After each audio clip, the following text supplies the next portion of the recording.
지난주 우리는 예수님의 제자들이 어떤 사람이었는지 살펴보았습니다. 어떤 사람이었습니까?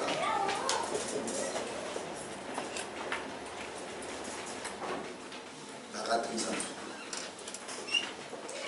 하나님 나라를 생각하면서도 인간적인 생각을 버리지 못하고 있었죠. 그로 인해서 스승을 따르지 못하고 모두 도망갔습니다. 곁에서 보는 우리가 보기에도 한심한 생각이 드는 사람들이 제자들이었습니다. 그렇지만 예수님은 그런 제자들과 함께 하나님의 나라를 다스리기를 원하셨습니다.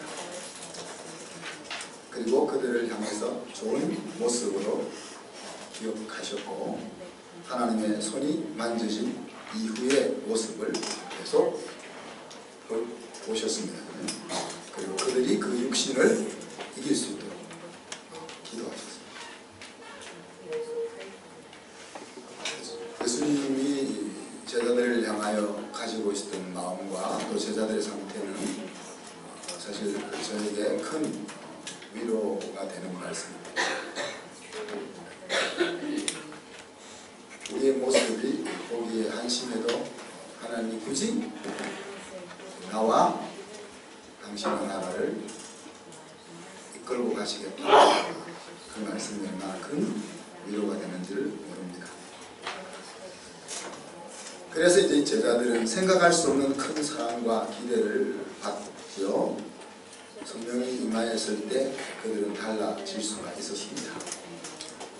그들에게는 죽음으로도 멈추게 할 수 없는 간정을 그들이 가질 수 있었던 것이죠.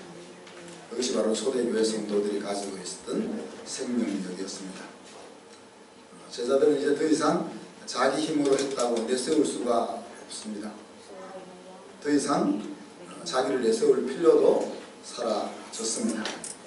그래서 그들의 마음속에 나의 나된 것은 오직 하나님의 은혜라고 고백할 수밖에 없는 그런 자리로 이끌어 가셨습니다. 그들은 그 은혜 가운데 소명을 따라서 살아가는 정말 제자들이 되었던 것이죠. 지난 한 주간 여러분은 자녀들과 친구들을 예수님처럼 그렇게 바라봐 주었습니까? 대표적으로 누구한테는 물어보세요. 누구한테 물어보세요? 박정임 사님 고개를 돌리고 계시네요. 전비현님은 신랑을 그렇게 바라봐 주셨네요.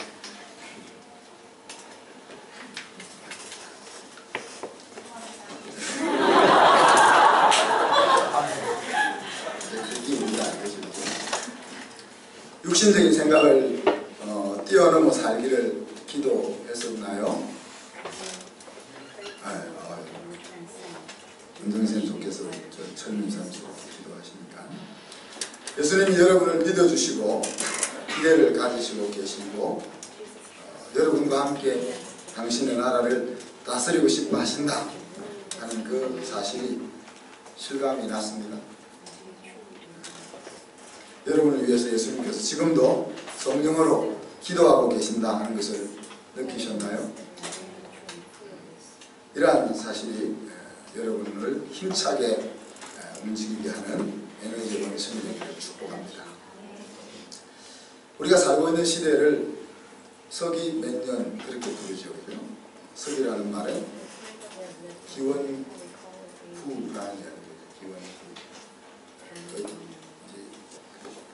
이태리 말로는 아노 도미니, 그래서 주님의 날, 그래서 AD라는 약자를 사용합니다.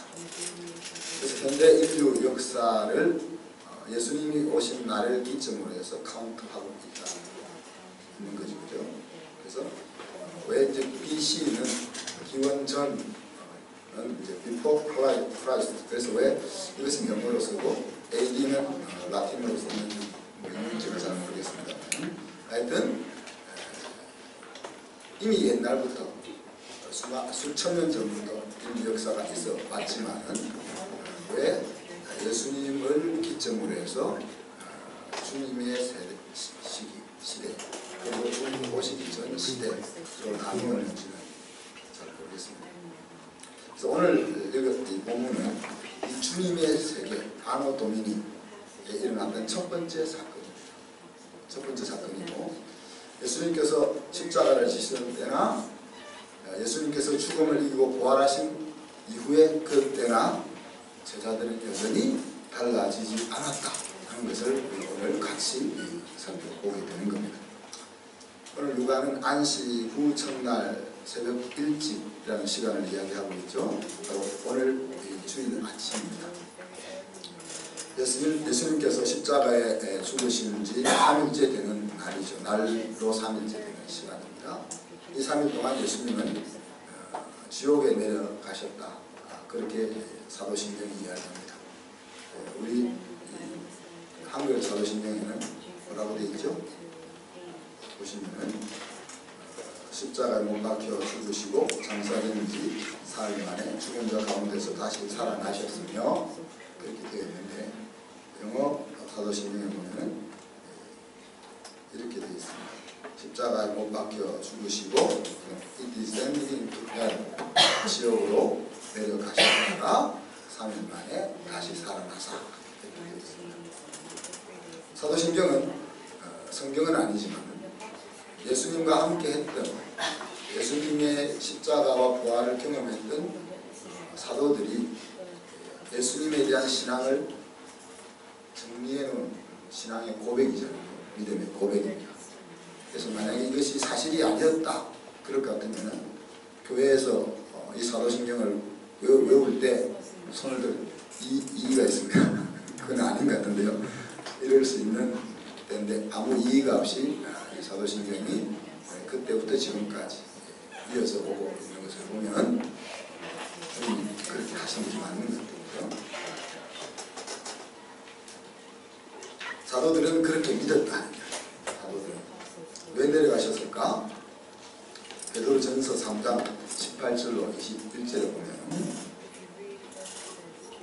그리스도께서 단번에 죄를 위하여 죽으사 의인으로서 우리한 자를 대신하셨으니 이는 우리를 하나님 앞으로 인도하려 하심이라. 육체로는 죽임을 당하시고 영으로는 살리심을 받으셨으니 이는 우리와 같은 몸을 가지고 이 땅에 오셔서 우리가 치러야 될 대가를 육체의 죽음으로 치르셨다. 그렇지만 영으로는 살아나셨다. 하나님과의 그 아버지와 아들의 관계가 회복되었다는 이야기죠. 그래서 살리심을 받으셔가지고 하신 일이 뭐예요? 그가 또한 영으로 가서 옥에 있는 영들에게 선포하셨다. 육신이 그 죽음에 갇혀있는 그때에 주님의 영은 옥이라는 게 갇혀있는, 그러니까 이제 우리가 이 이야기를 들을 때 시간의 개념을 초월해서 들어야 됩니다. 왜냐하면 우리는 이제 시간의 제한을 가지고 있고 하나님은 시간에 제한이 없는 분인데, 이 시간에 제한이 없는 하나님의 이야기를 시간에 제한이 있는 우리의 이야기로 설명하고 있기 때문에 이것을 잘 이해하면서 들어야 됩니다. 그래서 이것이 그러면은 죽은 영혼이 대기하고 있다가 천국 가느냐 지옥 가느냐 정해지느냐 이렇게 생각하기 쉬운데, 일단 성경은 우리가 이 땅에서의 육신이 죽으면은 그 때의 상태로 영원한 인생이 결정된다. 그리고 그렇게 하고 있으니까요. 자, 그러면은 전도했다는 말이 아니고 선포했다는 말입니다. 이제 옥에 있는 영들에게. 자, 그 옥에 있는 영들은 누구라 했어요? 그들은 전에 노아의 날 방주를 준비하는 동안 하나님을 참고 기다리실 때 복종치 아니하던 자들이라 그렇게 이야기했어요. 그러니까 하나님이 죄로 인해서 다 죽을 인류를 구원하기 위하여 방주를 만드시고 그 방주에 회개하고 타는 자들은 구원하실 계획을 가졌지만은 아무도 하나 8명을 제외한 인류 전체가 하나님의 계획을 비웃고 자기 길을 갔으면 거죠. 그래서 그들을 이야기하는 거죠.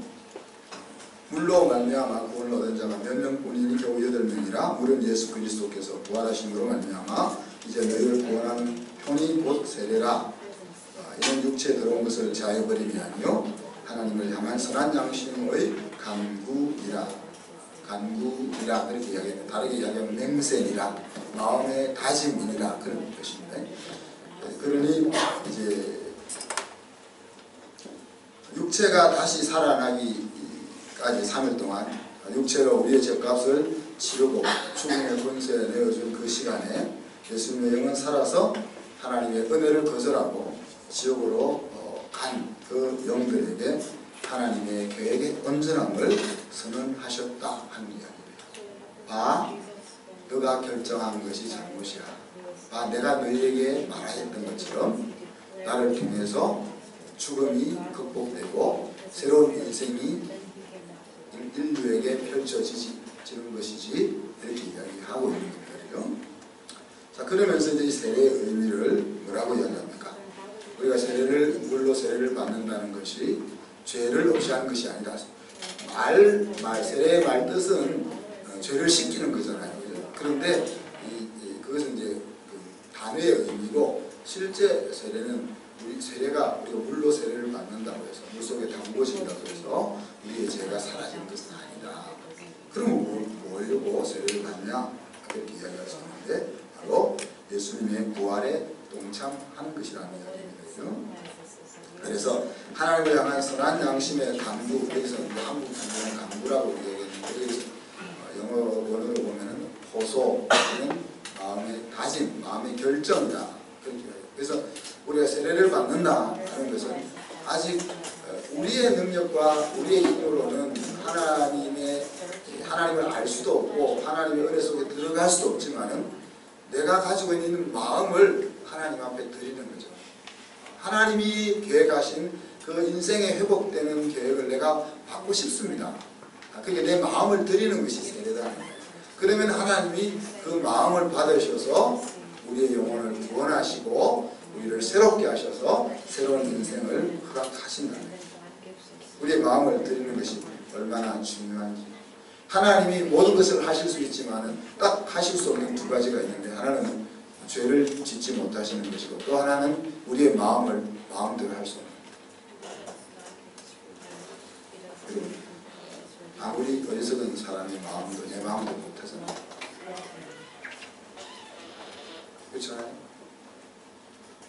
자기가 마음을 안 주겠다는 게 어떨까요? 좁힐 수도 없고 협박할 수도 없고, 협박을 한다 해도 겁이 나가지고 마음을 주는 척만 하지 실제로 마음을 안 줍니다. 그래서 이 마음을 드리는 것이 굉장히 중요합니다. 그래서 하나님 앞에 우리의 헌신을, 사랑을 드릴 때도, 물질을 드릴 때도 물질이 중요한 것이 아니고 물질을 드리는 건 마음이잖아요. 그죠? 그래서 우리가 마음을 드리면 하나님이 심을 물질도 주시고, 그렇게 이야기했어요. 우리의 삶에 있어서 마음을 드리는 것이 굉장히 중요하죠. 그죠? 신앙에 있어서도 그렇습니다. 하나님이 원하는 것은 우리의 마음, 상한 심령이라고 그랬잖아요. 그죠? 그리고 인간관계에 있어서도 그렇지 않습니까? 마음. 왜 부부 사이에 그렇게 마음이 힘들어져요?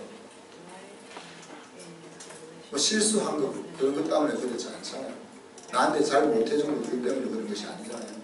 그 속에 있는 마음이 나를 사랑하는 것 같이 안 느껴지니까 그게 힘들어지는 거잖아요.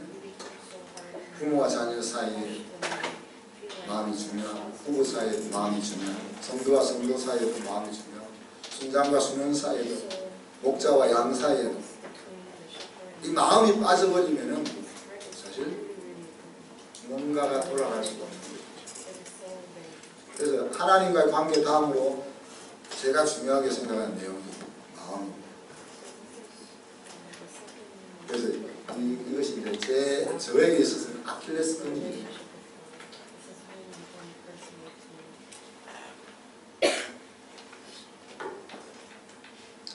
세상의 적들은, 원수들은, 또 어렵고 힘든 일들은 제가 부딪혀 싸울 수가 있는데 마음이 힘들어지는 건 제가 못 싸워요. 그래서 성질을 내는 겁니다. 제가 아무한테 성질 안 내잖아요. 저한테 성질을 들어본 사람은 목사님 나를 너무 사랑하는구나 그렇게 생각하십니다. 자, 예수님의 십자가 죽음을 멀리서 바라보는 여자들이 향품을 예비하고 무덤으로 달려갔습니다. 이날은 3일째 되는 날이었습니다. 동양적 사고는 아주 비슷한 것 같아요. 이스라엘 사람들이나 한국 사람이나 중국 사람이나 일본 사람이나 비슷한 것 같아요. 나사로의 죽음 장면을 보면 예수님께서 가자! 나사로가 잡은 곳이 어딘지 가자! 그러니까 누나들이 하는 말이 뭐예요? 예수님 죽은 지 사흘이나 되어 냄새가 납니다. 그 말 무슨 의미입니까? 예수님 그냥 우리 상하이 마음만 위로해 주세요. 이제 3일이 지나고 4일째 됐는데 무슨 일이 일어나겠어요? 그 나흘째라는 말은 인간이 기대할 수 있는 모든 가능성이 사라진 날이다. 자, 우리도 보면은 장사 지낸 후에, 우리가 장례를 지른 후에 혼백을 평안하게 하기 위해서 지내는 제사를 우리가 사무제라고 하거든요. 그 소우, 제우, 사무, 그 첫날, 둘째 날, 셋째 날. 그 셋째 날 그 혼백을 평안하게 모시기 위해서 우리 유교적인 관점에서 삼우제를 지낸단 말이에요. 그것이 또 발전해가지고 삼오제라는 것이 있습니다.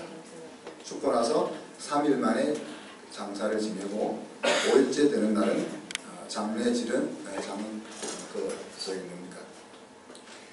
장지에 가서 분봉이 잘 세워져 있는지 훼손되지 않았는지 살펴보면서 막 돌아가신 분이 편안히 쉴 수 있도록 제사를 지내는 이런 것들이 이제 유교 문화 속에 있는 거죠. 자, 그러니까 이제 사흘째 되는 그날, 어떻게 보면 인간적인 가능성이 모두 사라진 그날, 그렇지만 이 여인들은 해가 뜨기를 기다려서, 그러니까 안식일에는 시신에 접근할 수 없으니까 그 규례를 벗어난 가장 빠른 시간에 예수님의 무덤 앞으로 달려가는 거죠. 달려가서 돌이 굴러져 있는 것을 보고 들어가 보니까 예수님의 시체가 보이지 않습니다. 한국 성경은 그로 인해서 이 여인들이 근심했다 그랬는데, 어느 성경에는 이 근심했다는 말이 아니고 당혹스러웠다. 당혹스럽다는 말은 무슨 말이에요? 전혀 예상치 못한 일이 일어났다. 엊그제 장례를 치르고 시신을 안장하는 걸 봤는데 전혀 생각할 수 없었던 일이 일어났다는 얘기죠. 그때 문득 찬란한 옷을 입은 두 사람이 곁에서 있었다. 하나님의 현현으로 우리가 볼 수도 있고, 천사가 나타나서 하나님의 메시지를 전했다, 그렇게 볼 수도 있겠죠. 자, 그러니까 여자들이 두려워서 얼굴을 땅에 묻고 있을 때 이 두 사람이 말합니다. 어찌하여 산자를 죽은 자 가운데서 찾느냐? 그렇게 말씀하시고 한마디 더 하죠. 갈릴리에 너희들과 함께 있을 때에 하신 말씀을 기억해라. 그 내용이 뭡니까? 내가 고난을 받을 것이고 십자가에 죽을 것이고 그리고 3일 만에 다시 살아날 거야. 그 말을 기억해라. 그 말을 듣고 나서야 이 여인들이 예수님의 말씀을 기억해냈다. 기억해내고는 11 사도와 다른 제자들에게로 돌아가서 구했다. 이렇게 이야기했습니다. 한글 성경에는 이제 그 여인들이 제자들에게 전했고 또 다른 여인들이 다른 제자들에게 전했다 이렇게 나와 있는데, 어느 성경에는 이 여인들이 제자들에게도 전하고 제자들이 아닌 다른 공동체들에게 전했다, 그렇게 되어 있습니다. 별로 중요한 것은 아니고요. 자, 이런 상황 속에서 사도들은 이 여인들의 보고를 듣고 안 믿었죠. 왜 안 믿었습니까? 허탄한 듯이 되어 믿지 아니했습니다.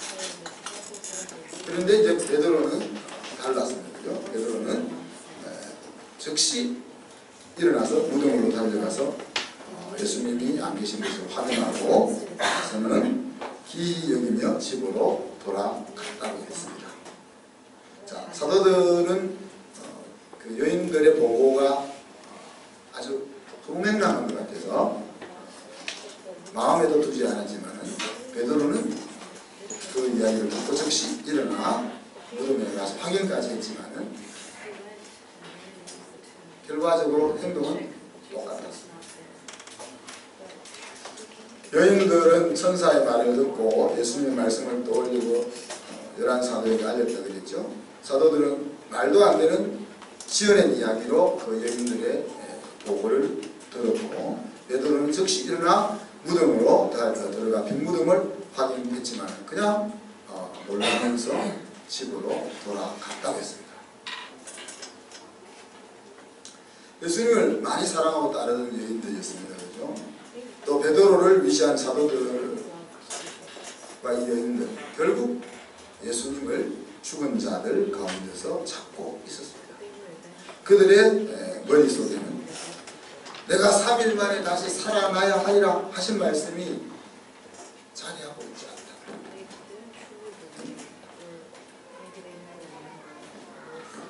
이 여인들과 사도들에게 있어서 예수님은 위대한 스승일 뿐이었다. 그들의 인생을 새롭게 회복시켜줄 구원자가 아니고 그냥 우리에게 좋은 선생님이었다. 그래서 하나님은 천사를 통해서 그들을 책망하고 있는 거예요. 왜 너희들이 죽은 자 가운데서 산 자를 찾느냐, 이렇게 지금 이야기하고 있습니다.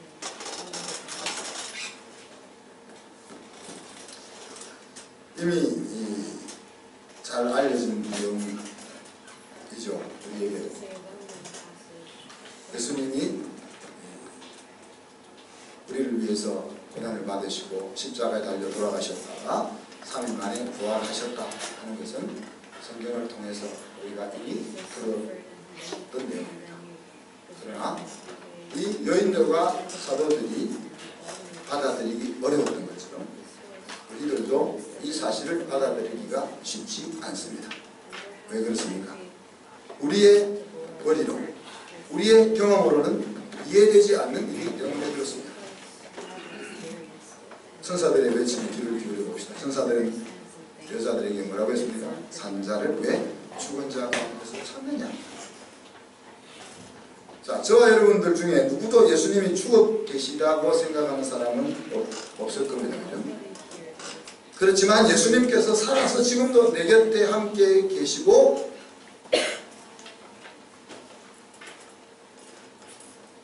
있다는 것을 생생하게 느끼면서 사는 사람도 적지 않겠습니까? 예수님이 무덤 가운데 계시지 않다면 2000년 전으로 돌아가서 예수님이 묻혔던 그 요셉의 돌무덤 속에 예수님의 시신이 없다면 예수님은 다시 사신 것입니다. 역사가 이야기하고 있습니다. 예수님이 다시 사셨다는 것은 성경은 예수님이 부활의 첫 열매가 된 것이다, 그렇게 이야기합니다. 첫 열매가 맺었다는 것은 두 번째, 세 번째 열매가 줄줄이 맺힐 것이라 하는 것을 암시해 주는 겁니다.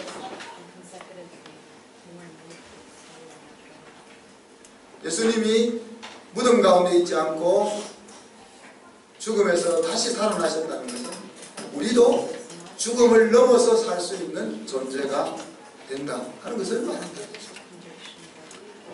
7월 7일이 되면 맥주 감사주의인데 제가 맥주 감사주의를 종종 잊어먹고 그냥 지나갈 때가 많죠. 죄송합니다. 이번에도 제가 필리핀에 가 있는 날이 그때네요. 이스라엘이 지키는 3대 절기는 6월절, 맥주절, 수장절. 맥주절은 초실절이라고도 불리죠. 처음 보리 추수를 하는 것을 기념하는. 추수감사절은 수장절이라고도 불리고 모든 곡식을 거둔 뒤에 감사하는 날이죠.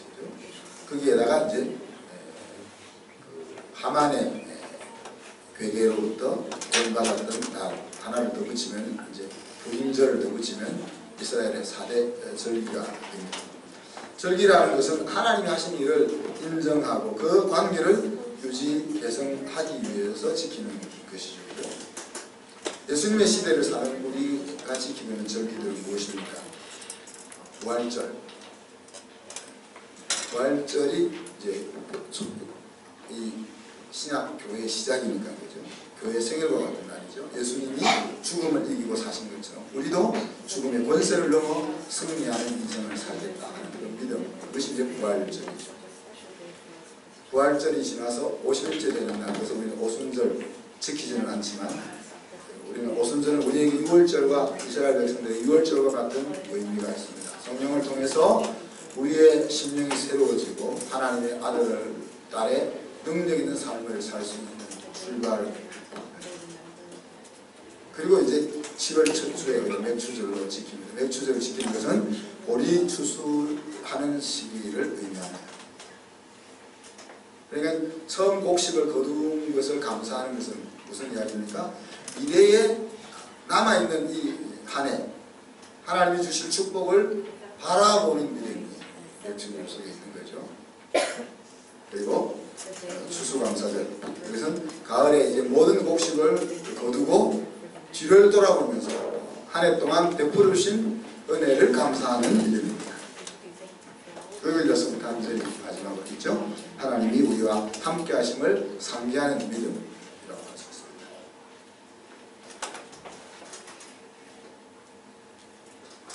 자, 제자들은 예수님께서 생전하신 말씀을 들었습니다. 고난과 죽음과 부활. 고난과 죽음은 이미 그 앞에 현실로 다가왔죠. 그런데 마지막 예언 부분인 부활은 그들의 관념 속에만 남아요. 머릿속에만 남아있는 거죠. 왜 그렇습니까? 그들이 가지고 있는 생각, 세계관 때문에, 그들이 끼고 있는 안경 때문에. 우리가 가지고 있는 안경 때문에 우리는 하나님을 제한합니다. 우리가 보고 경험한 세계가 전부이기 때문에 하나님의 말씀을 가슴으로 기억해내지를 못한다. 그래서 탓할 수는 없겠죠. 그죠? 경험하지 않은 것을 우리가 어떻게 믿을 수가 있겠으며, 확실하지 않은 것에 어떻게 우리가 목숨을 걸 수가 있겠습니까? 이들과 마찬가지로 우리도 주님의 세계 속에 살고 있습니다. 여인들은 빈 무덤을 보고 당황스러워했다 그랬죠. 여러분이 만약에 부활한 예수님의 빈 무덤 앞에 딱 섰다면 여러분은 어떻게 반응하겠습니까? 예수님의 말씀을 언급하면서 무덤이 비어있다 하는 소식을 전해들은 제자들, 전하는 사람들의 모습을 보고 믿지 않았다 그랬습니다. 베드로는 무덤으로 달려가서 그 사실을 확인했지만 믿지 않았습니다. 제자들의 삶에는 예수님의 부활이 어떤 영향도 미치고 있지 않다는 이야기. 주님의 고난과 죽음과 부활을 듣고 공부한 여러분들은 어떻게 행동하고 있느냐. 우리가 들은 이 소식들이, 이 공부한 이 말씀들이 마음으로 들려지는 것이 그래서 은혜인 것이고요. 이것이 들려지면 우리는 부활하신 주님의 시간을 살 수 있는 것이고, 들려지지 않으면 죽은 주님과 살아갈 수밖에 없는 거죠. 부활하신 주님이 우리의 마음속에 살아있으면 신나는 신앙생활이 되는 것이고, 주님이 아직 무덤 속에 계시다면 우리는 바른 신앙생활을 할 수가 없는 것입니다. 제가 자주 예를 드리는 그죠? 배너라는 영화를, 그 영화의 원작을 쓴, 시나리오를 쓴 루브 월레스라는 그런 돈을 벌기 위해서 이 소설을 썼다 그랬습니다. 근데 그 목적이 수많은 사람들이 예수에 미쳐가지고 기독교를 믿고 있으니까 그들의 어리석음을 깨뜨리기 위해서 멋있는 소설을 쓰려고 해요. 소설을 쓰기 위해서 자료를 수집해야 되니까 성경을 읽고 예수에 대해서 연구하다가 하나님을 만난 것입니다. 더 이상 예수님이 하나님이라는 것을 부인할 수 없는 그 자리에 서고 나서 그가 쓴 소설이 이제 된 그런 것이죠. 말로 설명할 수 없는, 이성으로 설명할 수 없는 초자연적인 하나님의 사랑과 은혜를 경험할 때 우리는 물리세계를 넘어서 있는 진리를 받아들일 수가 있는 것입니다. 사랑하는 성도 여러분, 저와 여러분 모두는 이후의 날들을 살고 있습니다. 그런데 과연 부활하신 주님과 우리가 함께 살고 있는지, 아니면 무덤 속에 머물러 있는 주님과 살고 있는지 돌아보아야 하겠습니다. 그냥 무덤에 계신 주님을 주일마다 모여서 추모하고 있는 것은 아닙니다. 부활하기 전에 사람들의 연약함을 돌보시던 그 주님을 따르고 싶은지, 아니면 부활하신 이후에 우리에게 샬롬을 주시면서 내가 한 일보다 더 큰 일들을 하라고 하시는 그 주님과 함께 살아갈 것인지. 주님이 하신 말씀이 저와 여러분 마음속에 어떻게 남아 있습니까? 오늘 주님께서 너는 왜 나를 죽은 자 가운데서 찾느냐, 이런 소리를 듣지 않을 수 있는 저와 여러분 되기를 주님으로 축복합니다. 아멘.